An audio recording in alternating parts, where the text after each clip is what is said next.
ndagira ngo utangarize ngo abo ngabo barimo barakuvuga kubera ibihe bibi uri kunyuramo, bareke bavuge, buri wese aguteraho komantere ashaka.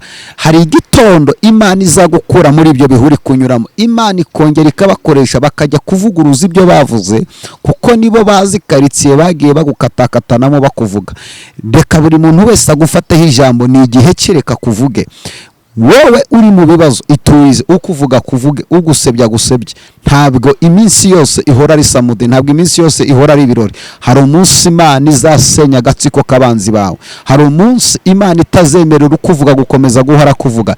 Igihe kirageze Imana igahereza agasopo umwanzi wawe. Uwo muntu ukugwanya amanywa nijoro adasinziriye yarakumenyereye, mureke. Hari igihe kigiye kugera Imana ikamuhereza agasopo. Iyo Farawo amenye ubwoko bw'Imana ntabwo yagombaga kubukurikira, kuko Imana yaramushukashutse igiye kumutsinda ku nyanja. Reka nkubwire, abo ngabo bazi ngo baragufite, bazi ngo barakuvuga, bazi ngo bazagusebya impande zose. Mwene data, jya witondera umuntu wavuganye n'Imana. Niba nubona umuntu wavuganye n'Imana ari kunyura mu bihe bibi, uzirinde kumuteraho komantere ngo nawe musebye. Ujye umutwikira, kuko umuntu wavuganye n'Imana naho wamwandagaza imisozi yose, karitsiye imwe ukajya mu wundi mudugudu ukamuvuga, hari umunsi Imana bizahindura chapitre y'ubuzima bwe.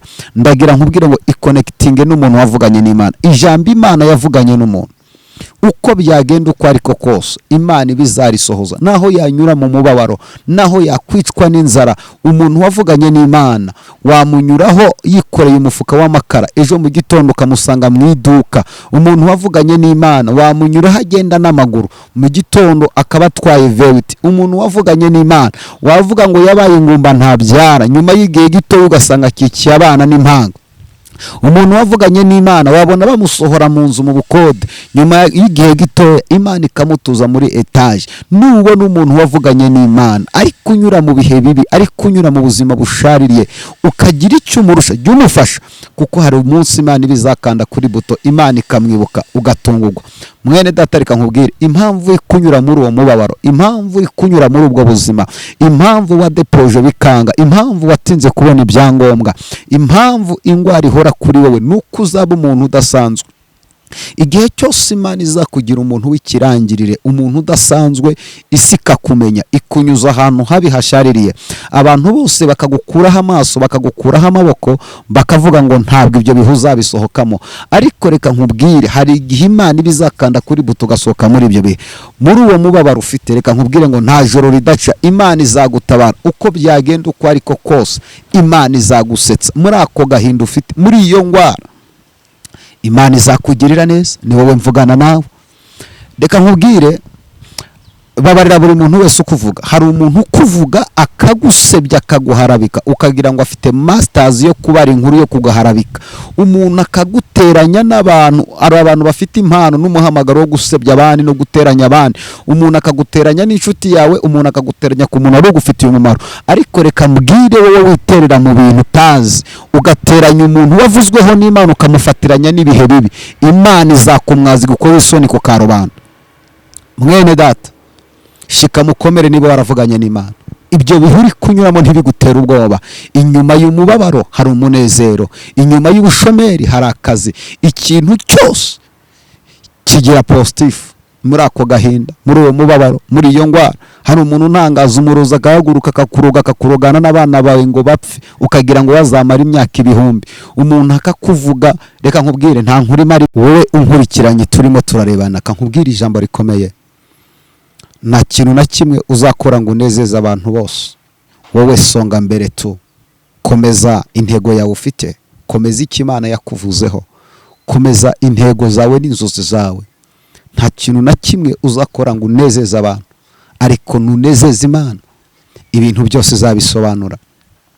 Kankubwire, umugisha w'abana b'Imana upfunyitse mu banzi babo. Umugisha wa Dawidi warupfunyitse mu kugwana intambara na Goliyati. Muri izo ntambara uri muranyuramo, Imana ifite ikintu gikomeye igiye gukorera ubuzima bwawe. Hari agasuzuguro k'abadayimoni kamaze igihe kinini kuri wowe. Umaze igihe kinini ubona ibintu byose byaranze, uracuruza ugahomba, urarambagizwa ntushake, uradepoza ntubona akazi, ufite ibintu bihora ku buzima bwawe bikubangamiye, ndagira nkubwire ngo Imana imanuwe no guca agasuzuguro k'abadayimoni ku buzima bwawe. Muri uwo mubabaro ufite, muri ayo madeni ubona ko byagucanze, aho ngaho wabuze icyerekezo, aho wabuze inzira, reka nkubwire ngo hari imbabazi z'Imana, hari ukuboko kw'Imana kugiye kugutabara. Niba ikigeragezo urimo atari Imana yakizanye, ntugire ubwoba. Ndagira nkubwire ngo Satani n'agasuzuguro k'abadayimoni bagiye kumwara. Ndakwibutsa ko umugisha w'Imana upfunyitse mu mahwa kuri wowe, kandi kuwukuramo ni ugushinyiriza. Imana ntishobora kugutabara utarabitangaza. Igireka abantu bose bakavuga ibyo bashaka, hanyuma Imana yajya kugutabara igafata buri muntu wese wakuvuze ikamubwira ngo wanyuze muri izi karitsiye ugenda umuvuga, genda uvuguruza amagambo wavuze.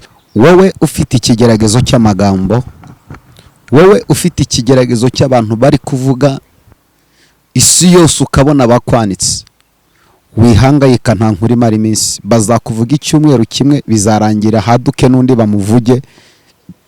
Kuba barimo barakuvuga nuko ari wowe ugezweho, ariko reka nkubwire, nta nkuru imara iminsi. Bazakuvuga icyumweru kimwe uveho bavuge n'abandi. Uyu munsi ni wowe ugezweho, ariko ejo n'abandi bazagerwaho. Kandi agasuzuguro k'abadayimoni n'agasuzuguro k'umwanzi wawe Imana ikagukureho. Mwene data, Imana igukureho inyatsi z'abigira ngo ni inshuti zawe, bagera hirya bakakugambanira. Imana igukureho inyatsi z'abantu. Hari abantu bazima, ntabwo ari wowe wasinye guhora ubana n'abantu babi.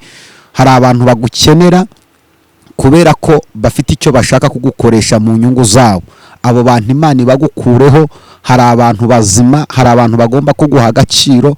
Aho ngaho ubona watesherezwa agaciro, hari ahandi ushobora kugira abantu bakaguha agaciro. Uwo muntu ugusuzuguye uyu munsi, hari umuntu ugukeneye ko waguha icubahiro. Reka nkubwire, nta muntu ugize undi muri ibyo bihuri kunyuramo. Iturize, Imana izagutabara. Reka ntange n'itangazo. Ubu tugiye kujya dukora amateraniro, yego, ari live, yego, buri gitondo kare kare saa 10 ujya uraba wabyutse, dusengana Imana. Nimugoroba saa 2 z'ijoro tugiye kujya dukora amateraniro ari live, tujya dusengana Imana, tubane, Imana iguhe umugisha. Hanyuma dusengera Kabeza ya Remera, aho bakunda kwita Samuduha mu Rubirizi, mu cyapa aho imodoka zihagarara. Iyo ugeze aho imodoka zihagarara, hari ikigo cyitwa Hoyiwamu cyangwa se ikigo cy'abazungu, nimwe harimo urusengero rwitwa Power of Prayer Church. Nimwe dusengera ku cyumweru, dutangira saa 3 za mu gitondo kugeza saa 6, hanyuma guhera saa 7 nibwo dukora cya gitaramo cy'amasengesho. Abantu benshi bavuye mu matorero atandukanye tukabana muri icyo gihe cyo gusenga Imana. Prophet, mwakoze kutwitaba. Amen. Imana iguhe umugisha. Kanshimire buri muntu wese wagize uruhare mu ijambo ry'Imana, mu kwamamaza ubutumwa bwiza, yaba abantu nasenganye nabo, yaba tutarongera kuvugana, ariko ubu ngiye kuza kuboneka nsengera abantu. Imana iduhana umugisha. Data wo mu ijuru, rambura ukuboko kwawe maze tukubone, duhimbaze izina ryawe. Mana, tuguhaye icyubahiro. Zamura ibiganza byawe turamye Imana.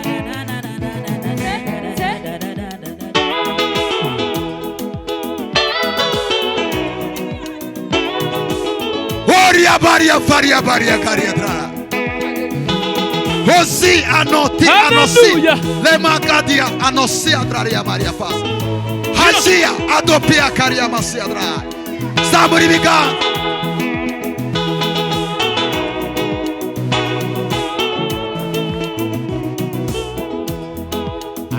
Mana nyiribihe, uri mwiza nyiribihe we. Iki gitaramo ni cyawe. Twese ibiganza. Ayo maboko niba ari Imana yayaguhaye.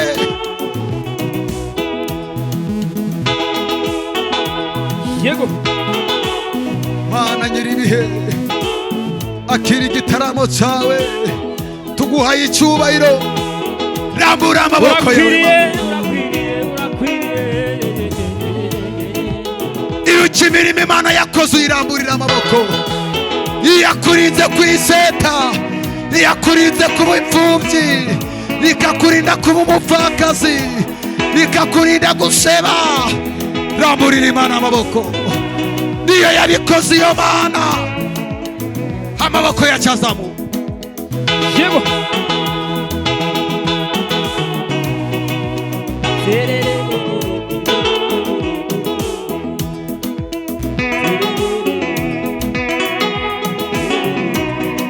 Ndumva ubwiza bw'Imana bwamanutse. Twagiye.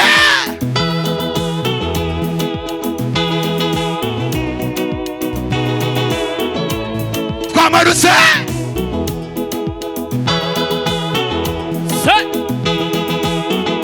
Manukuye. Horebo shekete ya bosi ya draria.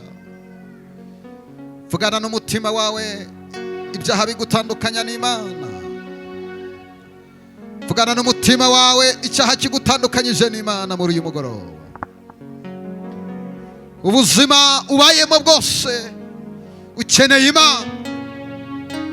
Mbere yuko ugira icyo usaba Imana, vugana n'umutima wawe ubwire ngo nagiye kure y'Imana, ndashaka kwegera hafi y'Imana. Ongera wihane ibyaha byawe, amanyanga wakoze mu cyumweru gitambutse. Nyakumaza urayizi, ariko ejo hazaza ntabwo uhazi.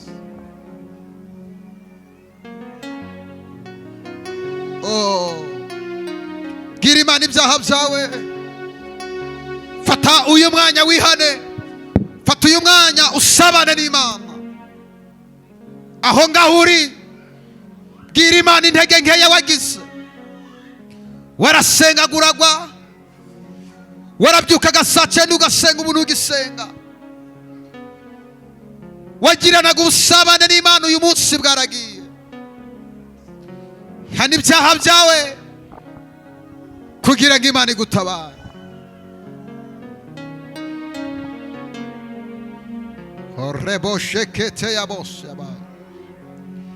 Imigambi yawe singiy'abantu, imbaraga zawe singizabo, ibidashobokera abana b'abantu. Imbere yawe birashoboka. Imigambi yawe singiy'abantu, imbaraga zawe singizabo, ibidashobokera abana b'abantu. Imbere yawe birashoboka. Zambaraga zose zandwanyaga, waziribatiye Golgota, ndetse n'ibisigisigi byazo ubu nta bubasha bigifite. Imigambi yawe si nk'iy'abantu, imbaraga zawe si nk'izabo, ibidashobokera abana b'abantu.